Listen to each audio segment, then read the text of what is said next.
우리가 참 목소리로 12절부터 20절까지 공부하겠습니다. 예수께서 또 말씀하여 이르시되 나는 세상의 빛이니 나를 따르는 자는 어둠에 다니지 아니하고 생명의 빛을 얻으리라. 바리새인들이 이르되 네가 너를 위하여 증언하니 네 증언은 참되지 아니하노라.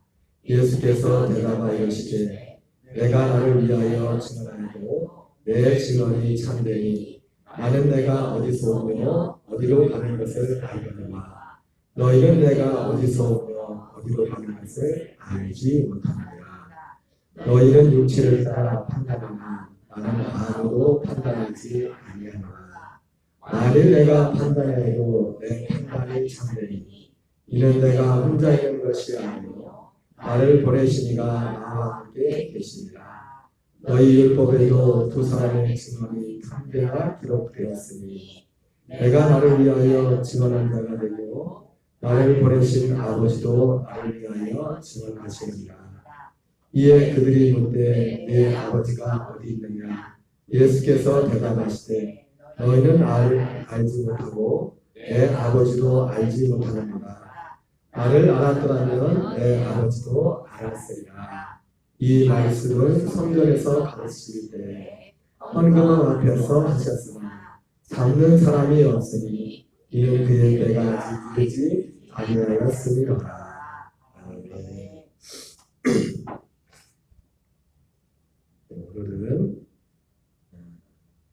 요한복음 8장 12절부터 20절까지를 중심으로 사도 요한이 전한 복음 28번째 어둠에 다니지 아니하려면 어둠에 다니지 아니하려면이라는 제목으로 하나님의 말씀을 전하도록 하겠습니다. 이 말씀은 지난주의 말씀과 사실은 연결되는 말씀입니다. 오늘 예수님이 헌금함 앞에서 여인의 뜰에 있는 지난주에 예수님께서 가늠하다가 현장에 잡힌 그 여인을 바리새인들과 하두개들이 잡아서 예수님을 시험하려고 데리고 왔었는데 그 현장이 여인의 뜰에서 이제 그 초막절 마지막 7일 끝나고 8일째 그 관제 축제를 마치고 나서 있었다고 했습니다. 그래서 예수님은 올라이트를 하지 않으시고 이제 그 감난산 쪽에 가셨다가 거기서 다시 아침에 들어오셔서 그런 일이 있었고 거기에서 이제 그 예수님께서 그들이 파놓은 함정을 그 축제의 그 분위기 그것을 이용해 가지고 그들이 죄인 자가 먼저 돌로 치라고 말씀하시면서 그 사람들을 하나둘씩 다 떠나게 하고 마지막에 그 남은 그 여자와 예수님만 남았는데 예수님께서 그 여자에게 했던 그 말씀 하나, 나도 너를 정죄하지 않으니 너는 가서 다시는 죄를 범하지 말라. 예수님이 이렇게 말씀하셨습니다. 그리고서 오늘 이어지는 말씀이 그 여인의 뜰에 있는 헌금함 앞에서 예수님이 하셨던 말씀입니다. 사실 오늘 12절부터 20절까지 말씀이 있지만 말씀의 핵심은 12절의 말씀의 한 핵심이죠. 예수님이 나는 세상의 빛이니 나를 따르는 자는 어둠에 다니지 아니하고 생명의 빛 가운데 행하리라 이렇게 말씀하셨습니다. 그 예수님의 그 말씀으로 인해서 그곳 현장에 있었던 안 그래도 따지기 좋아하는 그 유대인들 바리새인들이 예수님에 대해서 딴지를 걸죠. 당신이 하는 그 증거는 참되지 못하다. 왜 참되지 못하냐? 자기 스스로 그렇게 증거하니까 참되지 못하다 그러면서 예수님께서 예수님의 그 말하는 것을 딴지를 걸어요. 그때 예수님께서 두 가지 이유를 들어서 내가 증거하는 이 증거는 참되다고 그렇게 말씀하시는데 그 첫 번째 증거는 뭐냐면 나는 내가 어디서 와서 어디로 가는지를 나는 안다. 첫 번째 이유는 어쨌든 그렇게 말씀하고 두 번째 이유는 나를 증거하는 거 나 혼자 증거하는 것이 아니라 나를 보내신 아버지께서 함께 증거하신다. 그래서 그 모세 율법에도 두 사람의 증인이 있으면 그 증인이 성립되듯이 나 혼자 하는 말이 아니라 나를 보내신 아버지께서 나와 함께 그것을 증거해 주시고 있다고 말씀하고 있습니다. 그래서 어쨌든 이번에도 유엔들이 졌죠. 그래서 예수님 어떻게 해보지 못하고, 그리고 또 성경 마지막 오늘 20절은 이 일은 헌금함 앞에서 있었던 일인데, 유대인들이 지금 살기가 등등해서 예수님을 죽이려고 했었는데 아직 때가 되지 않아서 예수님을 건드리지 않았다. 이렇게 오늘 본문에 말씀하고 있습니다.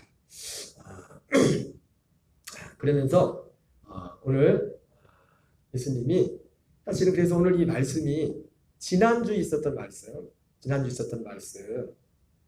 그 여자에게 했던 그 말씀 뭐라고 했죠? 나도 너를 정죄하지 않으노니 가서 다시는 죄를 범하지 말라. 이렇게 말씀하신 이 말씀에 이어서 그 여자에게 다시는 가서 죄를 짓지 말라 이렇게 말씀했는데 그렇게 말씀한다고 뭐 그게 말대로 됩니까?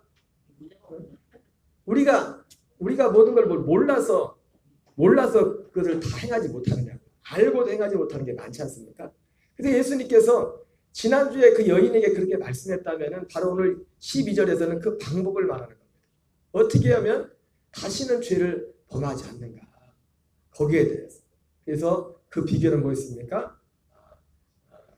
누구든지 나를 따르는 자는 어둠에 다니지 않고 생명의 빛 가운데 행하리라, 이렇게 말씀합니다. 그러니까 예수님은 길은 뭐 간단한 문장이지만 다시는 죄를 범하지 않는 그 길은 뭐냐면 예수님을 따르는 길. 그래서 생명의 빛 가운데서 행하는 그 길밖에 없음을 주님이 그 방법을 우리에게 말씀해 주고 있습니다. 모든 걸 다 통틀어 사실 그래서 지난주 11절 말씀과 12절 말씀이 어떤 면은 하나의 연속적인 말씀이라고 할 수 있습니다. 할 수 있는데 오늘 이 말씀을 통해서 예수님이 한마디로 하고자 하는 말씀이 뭘까요? 주님이 한마디로 하고자 하는 말씀은 그 여인에게도 지난주에 내가 다시는 죄를 범하지 않으노니 나도 너를 정죄하지 않으노니 다시는 가서 죄를 범하지 말라. 이 말씀을 그 가슴에 주님이 마음에 품은 그 한 대목으로 말한다면 회개하고 복음을 믿으라. 회개하고 복음을 믿으라. 우리가 빛 가운데 행하네.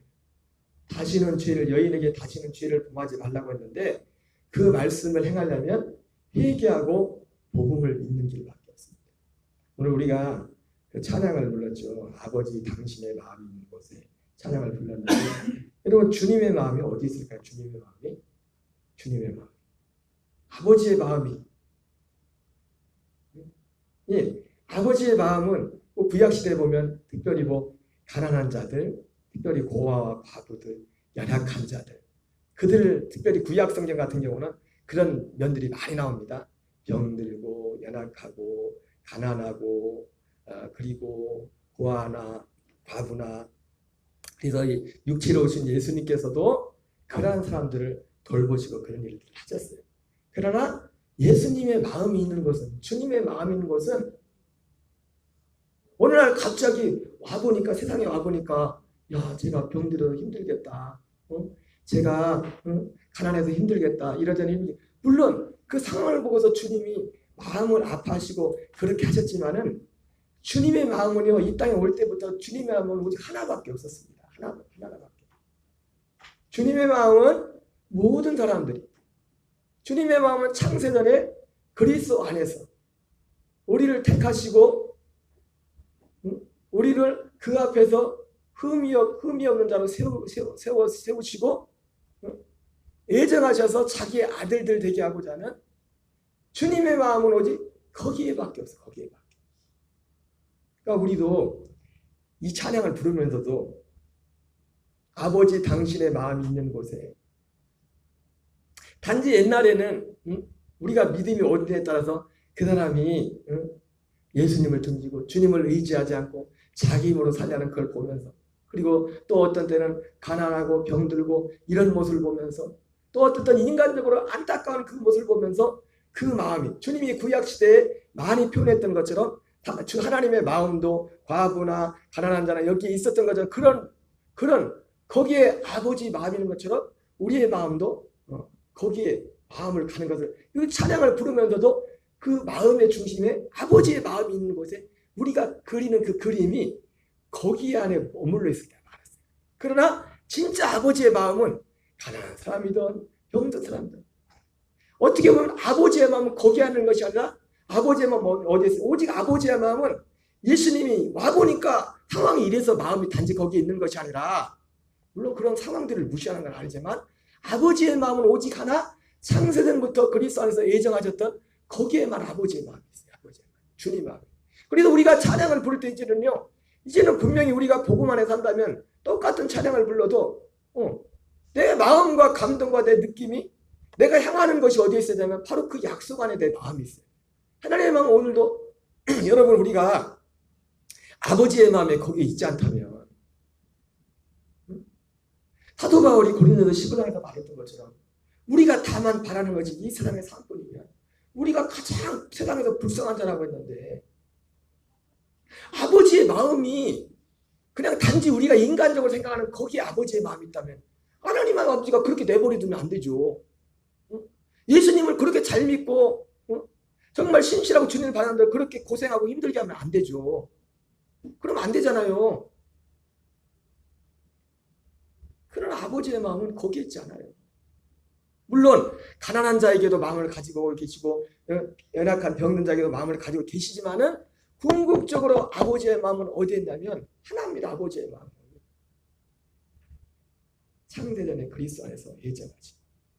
사도 요한으로 표현을 말하면 영원전, 처음부터 너희에게 전했던 그 복음의 그 약속, 영원전 영생에 관한 그 약속, 우리를 하나님의 아들의 생명을 살게 하는 그 약속, 아버지의 마음은 그거밖에 없어요. 아버지의 마음. 우리 한 사람 한 사람. 그래서 지난주 토요일 날인가도 말씀을 드릴 때 그런 말씀을 했지만, 보이는 것은 나타난 것으로 말미암아 된 것이 아니고 보이지 않는 것으로 말미암아 된 것이라고. 그 말씀. 저도 그 말씀을 내가 전하면서 제가 깨달아 은혜 받은 게 있는데, 그것이 하나님이 우리가 보이는 이 땅의 것이, 그 말씀이 단지 우리는 그 1차원적으로만 생각했어요. 1차원적인 데까지만 많이 생각했어요. 1차원적인 게 뭡니까? 물론 1차원적인 거 하나 생각하는 것도 이것도 보통 믿음이 아닙니다. 대부분은 그냥 눈에 보이는 것만 전부라고 생각합니다. 보이지 않는 하나님으로 말미암아 이 땅의 모든 것들이 지어졌다. 모든 원인들을 거기까지를 생각했었는데, 그 말씀을 곱씹어 보니까 하나님이 이 땅에 보이는 것, 심지어 보이지 않는 것까지 만든 모든 것들을 뭐해? 그 어떤 우리에게 만드는 어떤 과정의 방법론 이전에 그거를 하나님께서 이 모든 것을 만든 목적이 뭐냐면 하나의 목적. 에베소서 1장 3절부터 5절까지 하나님께서 예정하셨던, 영원전 주님이 예정하셨던 그것을 그 하나를 이루기 위해서 이 땅의 모든 만물을 다 만들었단 말이에요. 목적. 하나님의 목적. 여러분, 그래서요, 사실은요, 여러분 그거 아셔야 돼요. 사단도요, 귀신도 사실은 하나님이 쓰는 통로예요, 통로. 우리의 구원을 위해서 때로는. 왜? 귀신에게 하나님 떠나서 하나님을 불신할 때, 귀신에게 붙잡혀서 고생할 때 그걸 통해서 어떻게 합니까? 주님의 이름을 부르죠. 세상에 존재하는 것 중에서 그 어떤 것도, 존재하는 모든 것들은 결국은 뭐냐면 이 한 가지 하나님의 이 목적을 이루기 위해서 지금 모든 것, 보이는 것과 골로새서 1장 15절 16절에 나오는 것처럼 만물이 그런 말미암고 그를 위하여 창조되고, 보이는 것과 보이지 않는 모든 것들이 그런 말미암고 그를 위하여 창조되었느니라 말씀하신 것들. 그 예수 그리스도를 위해서 창조되었는데, 이것은 단지 예수님이 내가 딱 왕이 돼가지고 잘 섬겨 그러려고가 아니라 그를 위해 창조됐다는 것은 결국 뭡니까? 예수 그리스도 그분이 우리의 만왕의 주시지만 그분 자신도 로마서 8장 29절 30절에 나오는 것처럼 많은 형제들 중에 맏아들이 되게 하는, 당신은 많은 형제 중에 예수님을 맏아들일 뿐만 아니라 우리는 우리 편에 우리를 모든 사람, 그러니까 예수님 먼저 그냥 받아들이는 부분도 그렇지만은 우리로 하여금 아들의 형상을 본받게 하기 위해서 주님이 미리 아신 자들을 미리 정하셨다고 했어요. 이것이 바로 하나님이 예수님은 우리의 받아들이 되고 우리 모든 사람들은 하나님의 아들의 형상을 본받는 자들이야. 그러니까 보이는 것과 보이지 않는 것이 그로 말미암아 지음받았고 여기까지는 맞아요. 예수님이 만드셨죠. 주님이. 그러나 그를 위해 창조됐다고 했을 땐 그건 단지 예수님 자신만을 위해가 아니라 약속의 아들 그리스도를 만나서 그 아들의 형상을 본받게 돼요. 히브리서 2장 10절에 나오는 것처럼 거룩하게 하는 자와 거룩하게 하심을 입는 자가 한 근원에서 만지라 한 것처럼 우리 한 사람 한 사람을 하나님의 아들로 세우는 이것이 주님의 목적, 주님의 목적. 하나님의 마음은 거기에밖에 없어요. 주님의 마음은 거기밖에 없다. 그러니까 우리가 찬송을 불러도 이제는 우리가 옛날에 그 단계에서 넘어와서 어디에? 진짜 하나님의 생. 우리는 그때 전에는 그냥 표면적인 거 겉으로 드러난 것만 사람을 봐도 우리 마음이. 그러기도 마음을 갖는 게 당연하죠. 가난한 사람, 병든 사람, 연약한 사람, 그분들에게 더 마음이 가고 그분들을 육신적으로 어떤 돌보고 이거 당연한 것입니다. 그러나 그것이 주님의 궁극적인 목적은 아니에요. 그들도 가난하든 병들든 어떻게 됐든지 간에 이분들을 향한 주님의 관심은 뭡니까? 모두가 다 주님이 창세전에 계획하셨던 이 그리스도의 복음의 진리 안에 들어와서 하나님의 아들의 생명으로 거듭나서 아들의 생명으로 사는 아들의 형상을 닮아가는 이것이 하나님 아버지의 유일한 관심입니다. 아버지만 거기에 있어요. 이 안에 들어오지 않은 모든 사람들을 하나님은 잃어버린 자라고 하는 거예요. 그래서 예수님이 온 것은 내가 온 것은 죄인을 부르고 의인을 부르는 것이 아니라 죄인을 불러 회개시키고 이와 같이 죄인 한 사람이 회개하라. 하늘에서는 회개할 것 없는 의인 99을 인하여 기뻐하는 것보다 더 즐거워한다. 주님이 그렇게 말씀하셨어요. 결국요 어둠에 다니지 않아요. 결국은 우리가 빛 가운데 행한다는 것. 예수님이 세상에 내가 누구든 나를 따르는 자는 어둠에 다니지 아니하고 생명의 빛 가운데 행하리라 이렇게 말씀해요. 결국 이 생명의 빛 가운데 행하는 길은 오직 하나입니다. 예수님 말씀하신 회개하고 복음을 믿으라. 예수님이 그 가늠하고 했던 그 현장에 했던 그 여인에게 했던 말은 나더너를 정죄하지 않으니 다시는 가서 죄를 범하지 말아라. 이 말씀은 회개하고 너도 복음을 믿으라는 거예요. 회개하고 당장 지금 너 죄진 거 그거 용서받은 거 그거 지금 육신적으로 어떤 죄진 거 여러분 우리가 예수 믿으면서 술을 끊고 담배를 끊고 옛날 잘못된 습관을 끊는 것도 참 소중하죠. 그죠? 그러나 그것을 끊었다고 해서 그것이 우리의 구원의 징표는 아니에요. 구원은 그 하나의 열매로서 나타나 어떤 열매적으로 나타날 수 있지만은 구원은 우리 안에 이 하나님의 약속이 이루어지는 겁니다. 진짜 생명의 빛 가운데 살게 되는 빛 가운데로 가는 이것이 주님이 말씀하신 주님의 최고의 관심이에요. 그래서 오늘 이 말씀에 있어서 중요한 핵심은 뭐냐면 어둠에 다니지 아니하려면 회개하고 복음을 믿으라. 회개하고 복음을 믿는 것을 통해서만 생명의 빛을 얻을 수가 있어요. 생명의 빛 가운데 행할 수가 있어요. 그리고 두 번째는 이 생명의 회개하고 복음을 믿어야 되고 그리고 두 번째 또 중요한 핵심은 뭐냐면 생명의 빛 대신 그리스도께로 나가야 된다. 그리스도를 만나야 돼요. 여러분 제가 여쭤볼게요. 저도 이런 질문을 받아본 적도 없고 질문을 처음 해보지만 여러분 십자가에 생명의 빛이 있어요? 없어요? 예수님 십자가에 생명의 빛이 있어요? 없어요? 한재도 집사님이 막 맞아요. 십자가에는 생명의 빛이 없어요.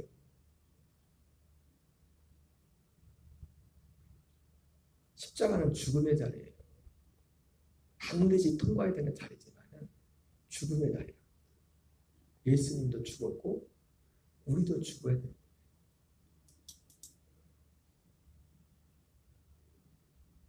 예수님 자녀조차도 육체는 빛이 못 됐어요. 빛이.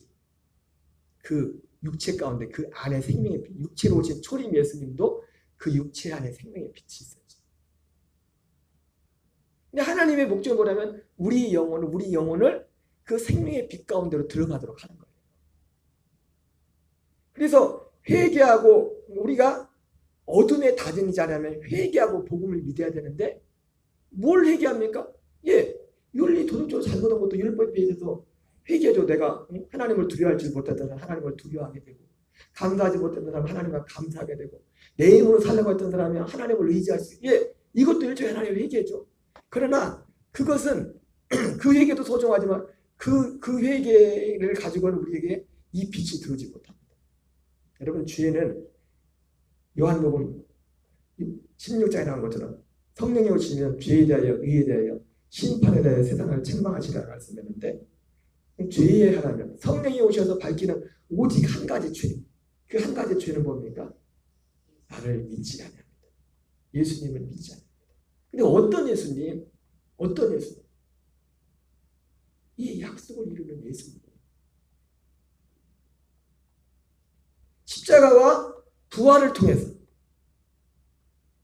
마태복음 12장에 나오는 것처럼 바리새인들이 와서 표적 보여주기를 원합니다 했더니 악하고 음란한 새가 표적을 구하라. 선지자 요나의 표적밖에 너에게 보여줄 표적이 없다.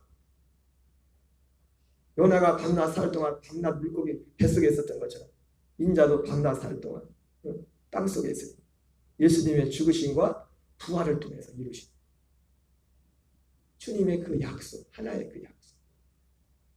그거를 믿지 않는 죄가 가장 큰 죄. 여러분 결국 제가 지난 주일날에 그런 말씀을 주일날 그런 말씀잖아요. 사망에 이르는 죄가 있다고. 이게 사망에 이르는 죄예요. 이 한 가지 죄를 믿지 않는 게. 이 믿음을 저버리는 것이 사망에 이르는 죄예요. 그래서 사도 요한은 이거를 거부하고 이걸 돌이킨 사람한테는 가서 그 집도 들어가지. 가서 그 사람들은 다른 사람들은 우리가 죄를 지을 때 권면해가 죄를 회개 있게 돌이켜야겠지만 그런 사람들 그냥 내버려도 되잖아요. 그 정도로. 여러분 우리가 성령의 방죄인데요. 성령의 방죄의 가장 핵심이 뭐냐면 이 약속을 거스리는 거예요.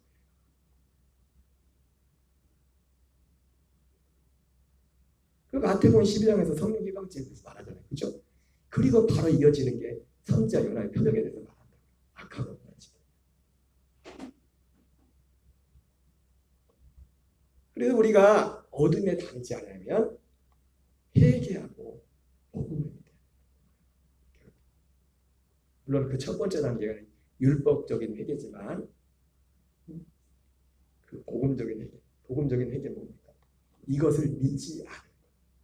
그래서 마태복음 11장에 복음의 트라이앵글이라고 하죠. 보통 지금 일반적으로 많은 목사님들도 그냥 그 가버나움 고라신 벳사다를 그냥 일반적으로 굉장히 긍정적으로만 많이 보십니다. 그래서 복음의 트라이앵글이라고 해요. 우리가 보통 성지순례 이런 그 영상 찍고서 이게 나오시는 목사님도 보면은 그 가버나움 고라신 벳사다 이 세 지역을 이렇게 보면서 하나 말이 그 복음의 트라이앵글이에요. 예수님이 합당했다. 근데 그 복음의 트라이앵글 예수님께서 왜 거기를 복음의 트라이앵글이라고 해요? 예수님이 그 지역에 가장 많이 계셨었고 그리고 가장 많은 큰 능력들을 베푸신 분입니다. 혜택을 굉장히 많이 받았어요. 그러나 주님은 그들이 뭐라고 했어요? 가버나움 고라신 벳사다를 향해서 너에게 화가 있을 것이다. 왜?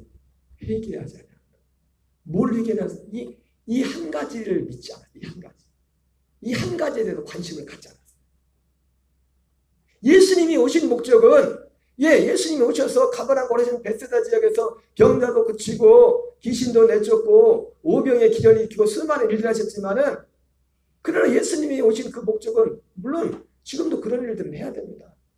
그러나 예수님이 오신 궁극적인 목적은 예를 들어서 그런 일만 하려면 굳이 예수님 안 오셔도 돼요. 안 그래요? 엘리야하고 엘리사 보세요. 그 사람도 죽었던 사람도 살렸습니다. 엘리사를 통해서 다 쫄딱 다 굶어 죽은 사람을 막 굶어 죽게 생겼는데 그냥 엘리사가 가지고 굶어 죽을 사람 그냥 살려주고 그냥 기름 그냥 부으니까 막 군대가 늘어나고 그냥 그릇만 갖다 주니까 막 채워주고 아니 그런 일 하려면 굳이 예수님이 이 땅에 하나님의 아들이 올 필요 없다니까요. 하나님의 아들 예수님이 오신 목적은 그 이어 나오는 것처럼 이것을 어린아이들에게 나타나시고 어른들에게 나타나지 않으시고 감사합니다. 어린아이들에게 나타나신 그 어떤 그 복음, 그게 복음이거든요. 육신적인 어린아이를 말하는 것이 아니라 그래서 그것을 그 죄 때문에 그 예수님이 오신 목적은 그건데 그거 안 믿어가지고 예수님이 화가 있을 진짜 가버나움과 고라시나 베세다 소돔과 고모라에게 두로와 시돈이 심판날에 너희보다 견디기 더 쉬울 것이다. 예수님이 그렇게 말씀을 하셨습니다.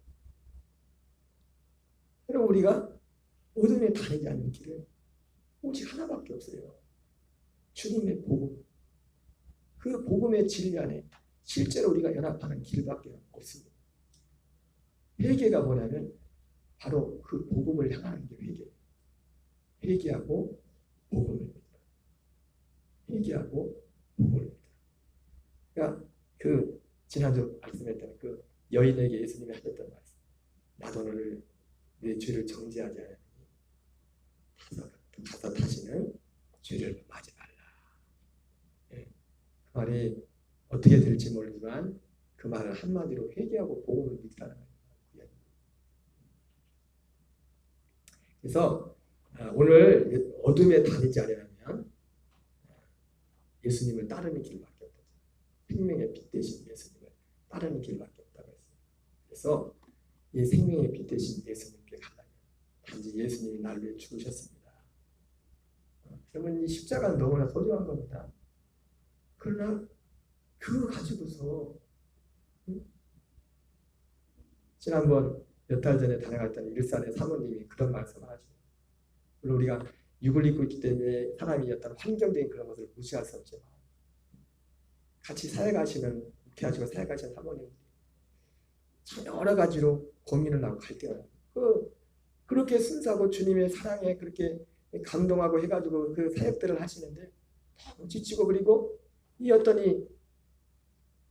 이런 어떤 자유함과 이런 기쁨 이런 것들을 온전히 누리지 못하는 제가 그래서 그때 그 말씀을 드렸어요. 복음에 대해서 이 복음에 대해서 말씀 그때 사모님이 하시는 말씀이 목사님 말씀이 맞는 것 같아요.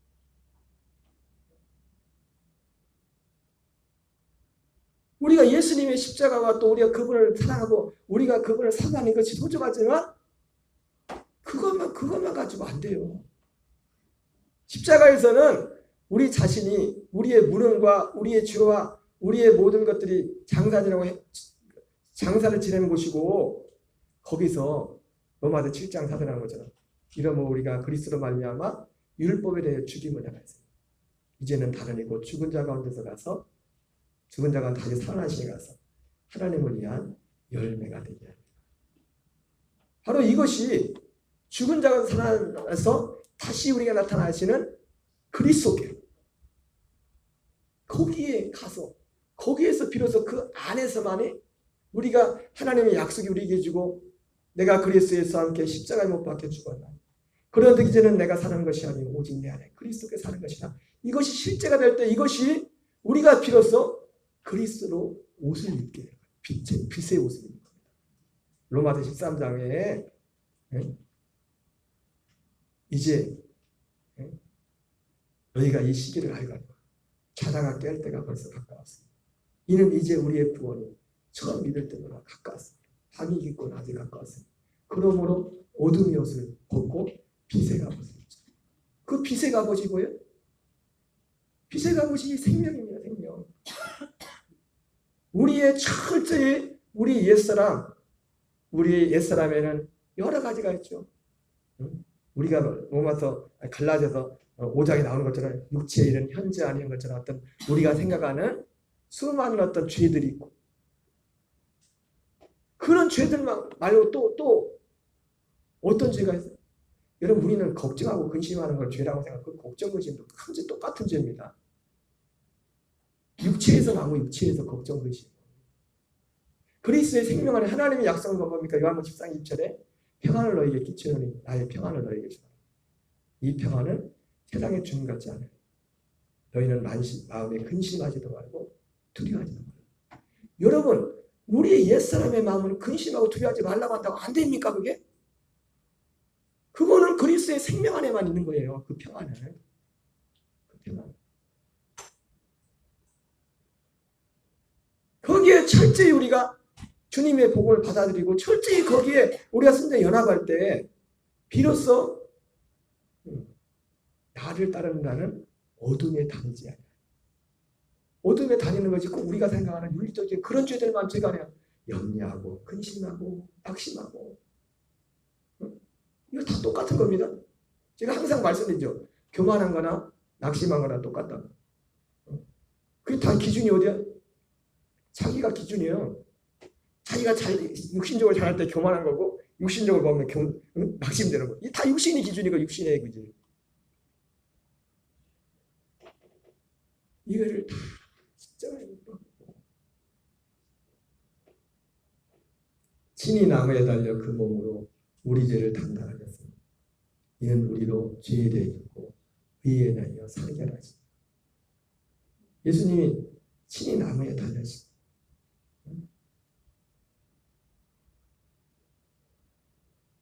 우리의 죄를 대신하셨습니다. 이는 우리로 죄에 대해 죽고 의에 대하여 살게 하시니. 그 의가 어디 있어요? 두 번째 나타나신 그리스도 안에 있단 말이에요. 그 생명이란 말이에요. 그래서 우리는 지금까지 예수님의 십자가가 의라고 생각했어요.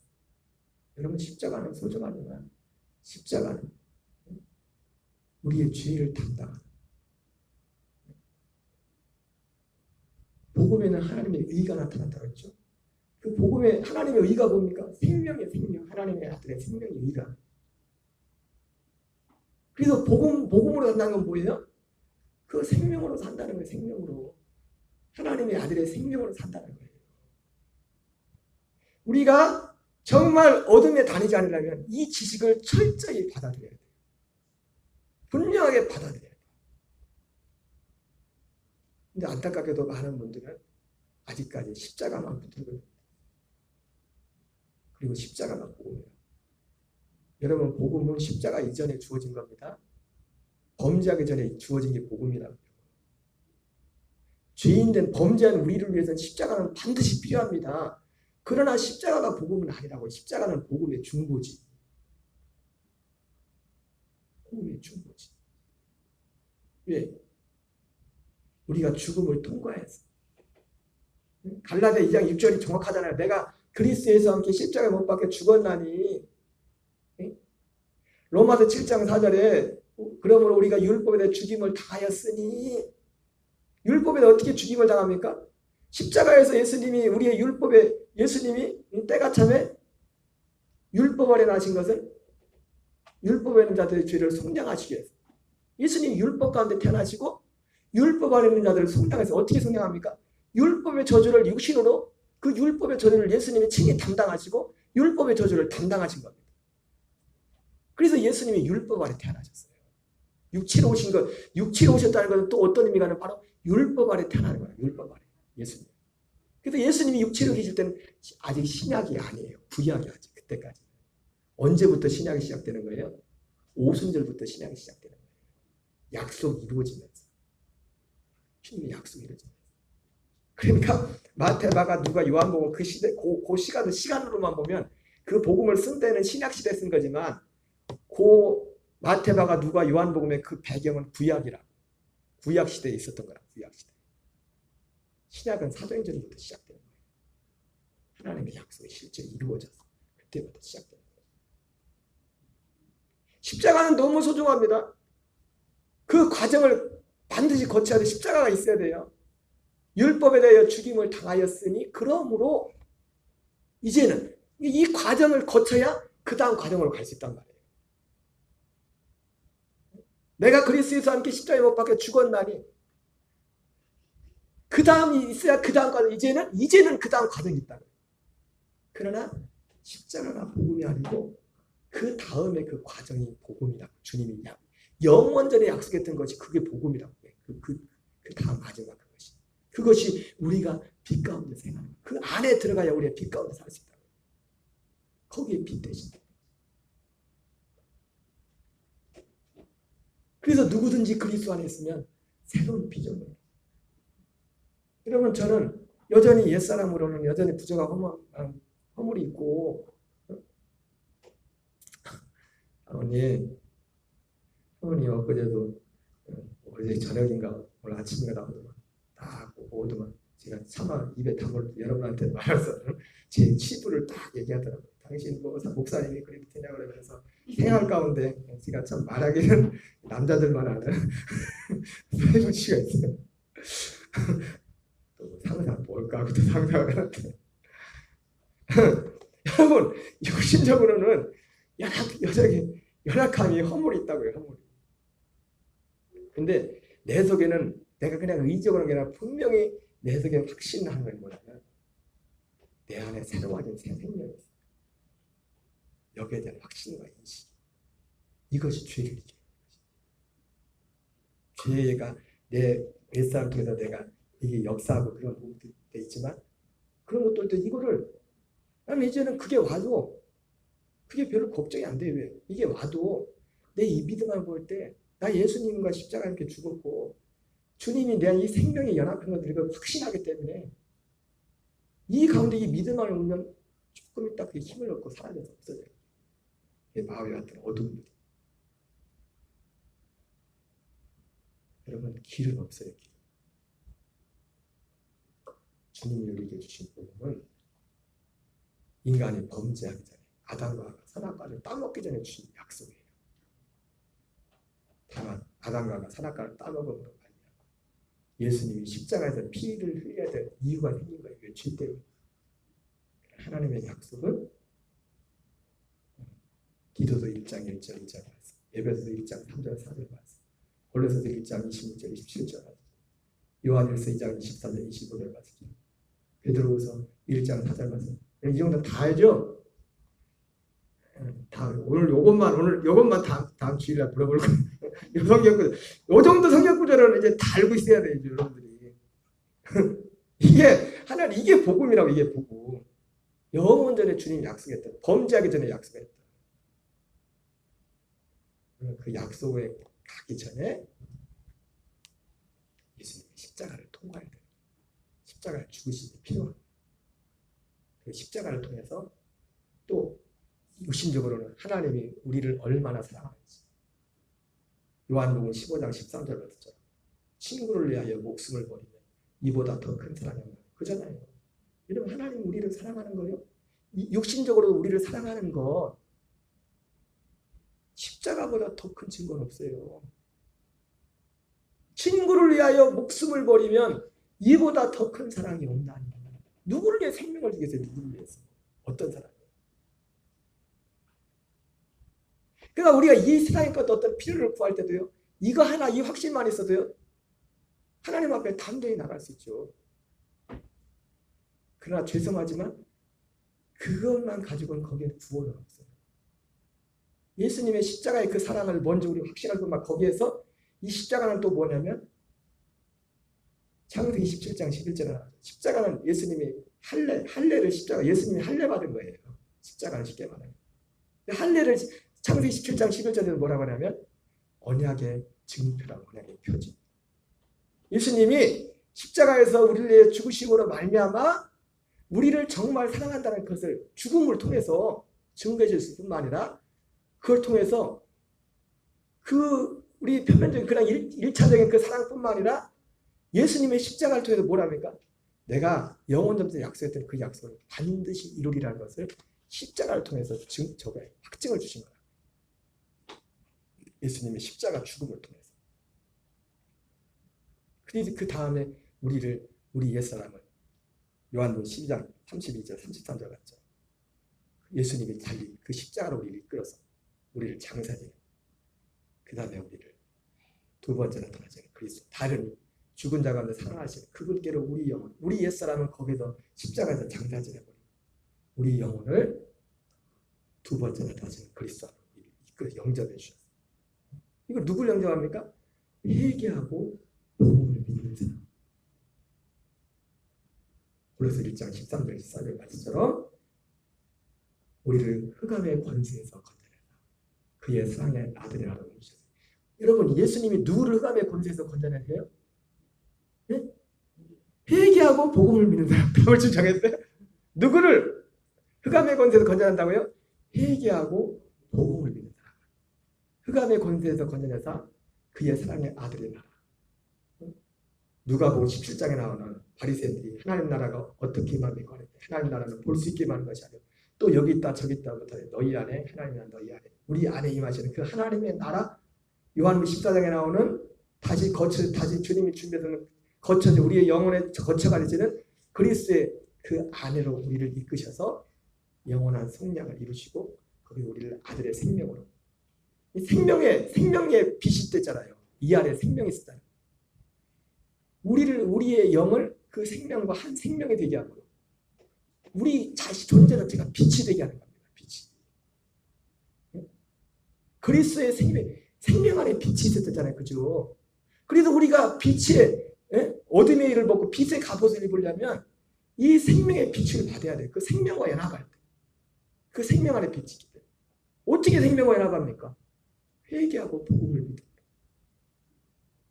회개하고 복음을 믿음으로 우리가 하나님의 아들의 생명을 잊게 되고 그 생명의 빛 가운데 육체에 대한 저주는 다 끈을 내버리고 이 생명의 빛 가운데서 그것을 로마서 14장에서는 오직 그리스도 예수로 옷을 입는 거라고 말합니다. 그리스도 예수. 그러할 때만 우리는 다시는 죄를 범하지 말라고 말씀하신 주님의 명령을 따라갈 수 있는 거예요. 길은 이 길밖에 없어요.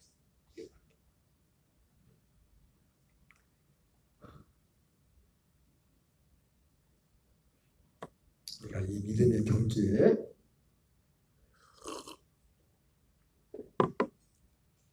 한 걸음 한 걸음 믿음의 훈련을 통하여 우리의 생명이 더욱더 자라 예수님이 오신 것은 양으로 생명을 얻고 더 풍성히 얻게 하십니다.